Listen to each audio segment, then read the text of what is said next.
Senhoras e senhores, respeitável público, começando mais um vídeo aqui no meu canal, hoje diretamente aqui do estádio do Morumbi, para a gente trazer algumas atualizações aí do mercado da bola. Eu sei que o mercado da bola do São Paulo por um momento aí está pouco agitado, né? Eu sei que o torcedor gostaria de mais movimentações no mercado, até porque os rivais diretos aí na disputa por títulos têm feito contratações importantes para a sequência da temporada. Mas aí eu vou trazer algumas atualizações importantes, tanto de quem pode chegar, dos movimentos que o São Paulo fez e também algumas saídas. A gente pode conversar também sobre algumas saídas, vamos esclarecer algumas coisas aqui. Começando com o Alexandro, acho que ele é um dos mais perguntados, né? E o Alexandro, o que acontece? Como é que tá essa situação? O Alexandro, o São Paulo não está esperando o Alexandro. O São Paulo fez o contato com o jogador e por conta de toda a invasão da torcida São Paulina nas suas redes sociais, por conta também dos seus familiares, alguns torcem para o São Paulo e tem feito essa pressão, entre aspas. Mas o jogador, ele prioriza o mercado europeu, está aguardando, né, uma melhor proposta da Europa. E caso ela não chegue, o São Paulo está disposto ali a contratar o jogador em definitivo. Ele está livre no mercado e o próprio jogador já afirmou que tem essa preferência. Se jogar no Brasil, será no São Paulo. Alguns clubes do futebol brasileiro, o Atlético Paranaense, o Flamengo, fizeram consultas ao Alexandro e escutaram essa mesma coisa.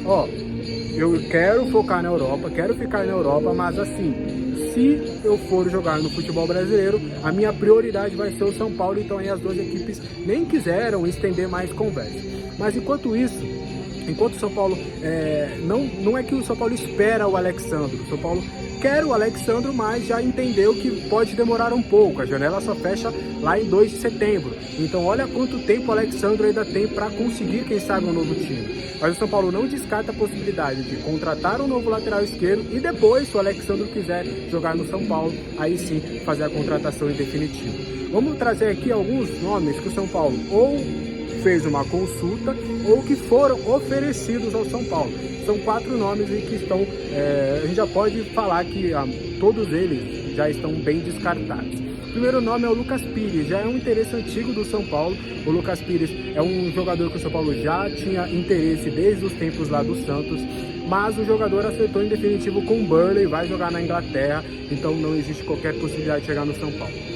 O Bernabei, ele que é um jogador que trabalhou com o Zubeldia gosta bastante do jogador, ele também foi oferecido ao São Paulo também procurou mais informações, porém, o próprio jogador ele não pretende continuar no futebol brasileiro, ele está tendo dificuldades de adaptação ao futebol brasileiro e às cidades brasileiras lá no Internacional, então não faz sentido na visão do seu staff uma troca para um clube brasileiro, sendo que ele não tem se adaptado ao futebol brasileiro, então a gente pode riscar da lista. Inclusive, da última vez que eu fui ver essa situação, ele estava com negociações avançadas com o Independiente da Argentina, e aí eu não sei até que ponto, até em que pé está essa negociação, porque eu só perguntei realmente, só fui atrás para saber detalhes do São Paulo. Outro nome também que a gente pode descartar da lista é o Henrique, ele que está de saída do Lyon, está livre no mercado, ele foi oferecido ao tricolor paulista, mas o jogador também acertou com o Nantes da França, então ele vai permanecer lá no futebol francês e para esse momento não vai ser reforço do São Paulo. Um nome já antigo também que o São Paulo fez uma nova consulta foi o lateral esquerdo, o Eric, ele é lá do... o Wellington é outro. O Eric, ele é do Al Ain, lá dos Emirados Árabes. E o jogador já interessou o São Paulo em outros tempos, ele é revelação do Internacional, foi para lá muito cedo, mas o clube, ele é titular do seu clube hoje, e aí o clube pediria uma compensação financeira que o São Paulo entende que não vale a pena fazer esse alto investimento neste momento. Então, esses são alguns nomes que o São Paulo ou procurou, consultou, ou chegou até a mesa do São Paulo que o São Paulo descartou. O São Paulo está buscando sim um outro lateral esquerdo que não seja o Alexandro, tem buscado no mercado tanto do futebol brasileiro, mas com menos ênfase. O foco mesmo seria procurar um lateral lá no exterior. Há um entendimento de que no futebol brasileiro, a ponto de chegar para ser titular, o São Paulo não teria um jogador com essas condições. Então o São Paulo está vasculhando ali o mercado externo, tá bom? Falar de Thiago Mendes, acho que vocês já sabem, tá? Mas a minha informação Não é que o Al Rayyan tenha feito uma pedida de 7 milhões de euros. O André Hernan trouxe essa informação, mas eu não consegui essa confirmação. Na minha apuração, é só puramente que o Al Rayyan gostaria de ter o Thiago Mendes por mais tempo, gostaria de que ele ficasse pelo menos até o final deste ano, e o jogador não, tá alegando que quer voltar agora, que tem as questões familiares, que ele gostaria de ficar mais próximo da família no futebol brasileiro. Então o Thiago tá dependendo bem mais dessa questão do Thiago Mendes e do Paulo Pitombeira, que é o seu empresário, conseguir essa liberação com o Al Rayyan do que propriamente o lado financeiro. Acredito que o Al Rayyan, ao finalmente encontrar um substituto e entender que o melhor para o clube é a saída, não vai dificultar em termos financeiros. Inclusive, eu ouvi de uma pessoa importante da negociação que o Al Rayyan falou: a gente libera de graça até, mas lá no final do ano. Agora a gente gostaria que você permanecesse aqui, fizesse a pré-temporada para que a gente encontrasse um substituto. Então é isso que tem esbarrado um pouquinho o Thiago Mendes.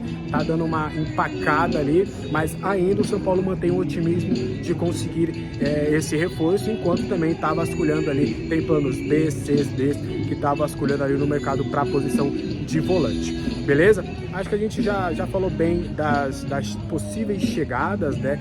O próprio Lisieiro é encarado como um reforço do São Paulo para a sequência da temporada. Em um primeiro momento ele jogaria mais como volante, tá na minha apuração, por mais que ele possa fazer outras funções, ele chegaria para reforçar o São Paulo como volante, mas é óbvio, ele pode também quebrar um galho na lateral esquerda.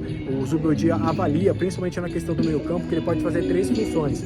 O Lisieiro, ele pode ser o primeiro volante, ele pode ser o segundo volante e até um terceiro homem no meio campo. A gente pensa ali, hoje o São Paulo joga num 4-1-4-1, num 4-2-3-1, não vou entrar nesse mérito de formação, mas hoje o São Paulo ele joga com 2 meio-campistas, de fato, 2 volantes, e o Luciano ali como um terceiro ali atrás do centroavante. Mas o Lisieiro, ele pode dar uma modificada no esquema, ele poderia ser um terceiro homem do meio campo. Aí quem sabe, por exemplo, em alguma partida você poderia jogar com Luiz Gustavo, Alisson e Lisieiro, 2 homens mais abertos. É mais ou menos essa avaliação em relação ao Lisieiro, tá bom? Então acho que a gente já tratou bastante aí das chegadas ou das possíveis chegadas do São Paulo, mas vamos trazer agora algumas questões em relação à saída. Saídas do São Paulo. O Wellington tem essa situação aí empacada. O São Paulo não confirma ou afirma, melhor dizendo, que não recebeu nada oficialmente do Southampton, e por mais que existe um princípio de acordo, o famoso acordo verbal entre o Wellington e o Southampton, o staff ainda tem ouvido outros clubes. O Torino, né, está interessado também na contratação do jogador e gostaria de fazer uma proposta. O Wiltshire, recém subiu aí para a Premier League, também é outro clube que tem feito algumas sondagens aí, quer saber mais detalhes da relação do Wellington. Outras equipes também têm feito essas sondagens, mas até agora o São Paulo não recebeu absolutamente nada. E pelo que eu entendi, aí vai mais um feeling do que a gente cravar uma informação, a tendência é que financeiramente não chega uma boa proposta para o São Paulo liberar o Wellington agora. Então o São Paulo vai preferir abrir mão de, quem sabe, 2 milhões de euros para liberar o jogador agora, do que perder um titular e ficar sem ele pelo restante da temporada. O São Paulo vai assumir o prejuízo de perder o Wellington, mas ter o jogador, um titular, até o final da temporada. E aí, com uma outra temporada, em 2025, o São Paulo vai ter um tempo bem maior para conseguir resolver a sua lateral esquerda. O próprio Patrick, ele é um jogador que pode evoluir até lá.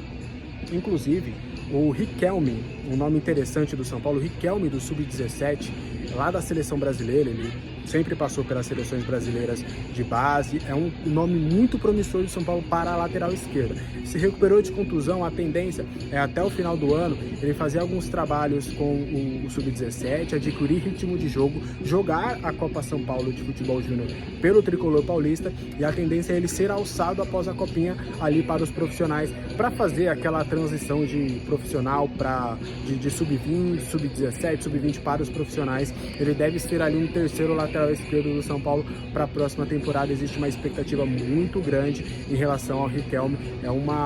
É mais uma aposta, tenho certeza que mais uma aposta que o Zubeldia vai ter para a próxima temporada. acho que a gente fechou, em relação às possíveis saídas aí do São Paulo. Um detalhe importante também em relação ao Nestor.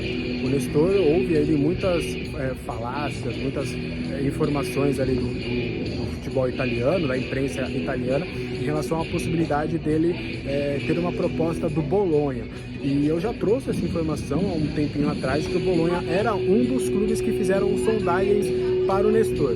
Mas, tem ali o Bolonha, tem o Zenit, Spartak Moscou, tem muito clube, Betis, tem muito clube que fez sondagem realmente para o Nestor, mas até o momento não chegou absolutamente nada. Mas uma informação interessante que até o blog do São Paulo trouxe, que o preço de venda do São Paulo em relação ao Nestor nessa temporada é de 15 milhões de euros. Então, se chegar uma proposta de 15 milhões de euros, o São Paulo vai fazer dinheiro com o Rodrigo Nestor.